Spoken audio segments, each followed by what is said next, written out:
साथियों, दिल्ली में भारतीय जनता पार्टी की सरकार बनना तय है। अब कोई उसमें लेकिन किंतु परंतु नहीं है। 48 और 22 का रेशियो रहा है। वर्तमान सत्ताधारी पार्टी 22 सीट हासिल की है और अपेक्षा से ज़्यादा, जितना अनुमान था उससे ज़्यादा भी बीजेपी की पार्टी ने सीट को हासिल किया है। दिल्ली की चुनौती बहुत बड़ी है। दिल्ली में यमुना की गंदगी, बिजली, बेरोजगारी, उसके साथ साथ महंगाई को भी, और वहाँ पे इतने सारे फ्री के ढकोचले हैं, उसको भी संभालना बहुत ही बड़ी बात है।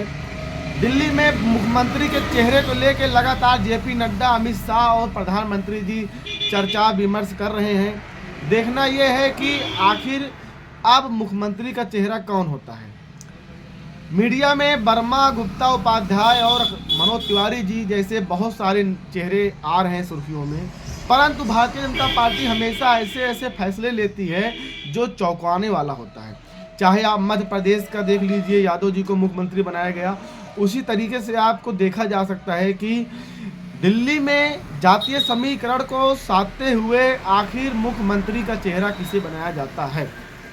कभी कभी भारतीय जनता पार्टी ऐसे फैसले लेती है जिससे जनता के बीच में चौंकाने वाला जाता है मैसेज, और चुनौती अत्यधिक है। दिल्ली में इतनी अत्यधिक चुनौती है, चुनौती का सामना करना भारतीय जनता पार्टी के लिए बहुत ही मुश्किल है। परंतु दिल्ली में सरकार और केंद्र में सरकार दोनों भारतीय जनता पार्टी की है, इसलिए चुनौती को आसानी से निपटाया जा सकता है।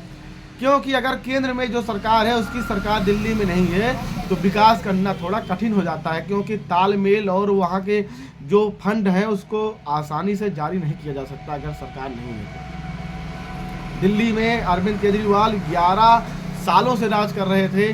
उनके वर्चस्व को ख़त्म करने में 27 साल लग गया भारतीय जनता पार्टी को। उसके पहले दिल्ली की कांग्रेस सरकार थी। कांग्रेस सरकार का सुपाड़ा एकदम साफ हो गया है, 0-0-0 पे चल रही है कांग्रेस सरकार। ये भी एक चिंता का विषय है कि एक बड़ी अंतर्राष्ट्रीय पार्टी का सफाया हो गया है। नेशनल पार्टी है कांग्रेस, उस कांग्रेस पार्टी का सफाया चिंताजनक है, परंतु देश के हित में भी है। देखा जा रहा है जनता एकदम खुश है। जनता जातीय समीकरण को साधते हुए ऐसे ऐसे नेता का चयन कर रही है जो कि समाज में एक अच्छे मैसेज देंगे। सबसे पढ़ा लिखा नेता अरविंद केजरीवाल था। लोग कहते हैं पढ़े लिखे नेता का चयन कीजिए, इससे ज़्यादा पढ़े लिखे नेता कौन मिलेंगे आपको। अरविंद केजरीवाल हाई प्रोफाइल नेता थे, पढ़े लिखे नेता थे, परंतु नेता पढ़े लिखे ये सक्सेस नहीं है। उस दलदल में फंसने के बाद में सभी उसी दलदल के गंदगी में अपने चेहरे को, अपने शरीर को बचा नहीं पाते हैं। अरविंद केजरीवाल भ्रष्टाचार के खिलाफ लड़ाई करके आए थे, परंतु वो उस दलदल में फंस गए और फंसते गए। सबसे बुद्धिमान निकले कुमार विश्वास जी, जो कि समय रहते हुए सचेत कर निकल गए बाहर। अब मनीष सिसोदिया, अरविंद केजरीवाल और ओझा जैसे बड़ी बड़ी सीट को हारना, ये भी एक प्रकार के बहुत ही चिंता का विषय है अरविंद केजरीवाल के लिए। वो जो हवा में उड़ रहे थे कि हम झूठ बोलकर, आरोप लगाकर चुनाव जीत जाएंगे, इसको जनता एकदम से सिरे से नकार दी है।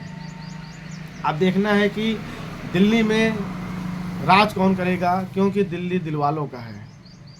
साथियों, आपको हम मिलते हैं अगले वीडियो में। तब तक के लिए जय हिंद, नमस्कार।